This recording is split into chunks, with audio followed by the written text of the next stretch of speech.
ஒவ்வொரு மாதமும் 1-2 வெற்றி படங்கள் மிகப்பெரிய லெவலில் வெற்றி அடைஞ்சிட்டு இருக்கு. நீங்கள் சும்மா சமீபத்தை உதாரணத்தை ஆரம்பிச்சிங்கன்னா ஆண் பாவம் பொல்லாதது ஆரம்பிச்சு நவம்பர் மாதத்தில், டிசம்பர் மாதத்தில் சிறை, அது பிறகு ஜனவரியில் ட்ரிபிள் டி, அது பிறகு பிப்ரவரியில் வித்லாவ், அப்புறம் இப்போ சமீபத்தில் தாய்க்கிழவி அப்படின்னு மாதம் பல வெற்றி படங்கள் வந்துட்டே இருக்கு. இந்த மாதம் பார்த்தீங்கன்னா ஒரு யூத் என்ற படத்துக்கு பெரிய எதிர்பார்ப்பு இருக்கு. அப்படியே வரிசையாக படங்களுக்கு எதிர்பார்ப்பு இருக்கு. ஏப்ரலில் நிறைய படங்கள் வருது.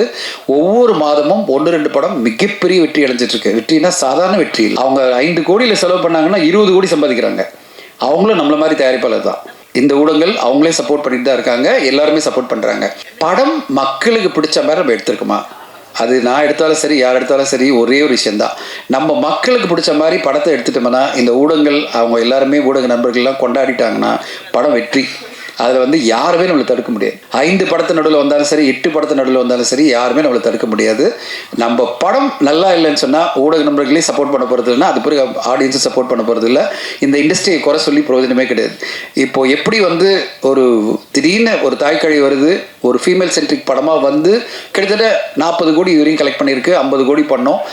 எல்லாருமே ஆச்சரியப்படுறாங்க. எப்படா ஒரு ஃபீமேல் சென்ட்ரிக் படம், உமன் சென்ட்ரிக் படம் 50 கோடி வருமா அப்படின்னு வரும்போது 6-7 கோடியில் எடுத்த படம் கிட்டத்தட்ட 25 கோடி ரூபாய் அந்த ப்ரொடியூசருக்கு வரப்போகுது. அப்படின்னா அவ்வளோ பெரிய வெற்றிகள், அவ்வளோ பெரிய வருமானம் வருதுன்னா இந்த தமிழ் சினிமா அந்தளவு வெற்றிகளை கொடுக்க தயாராக இருக்குது.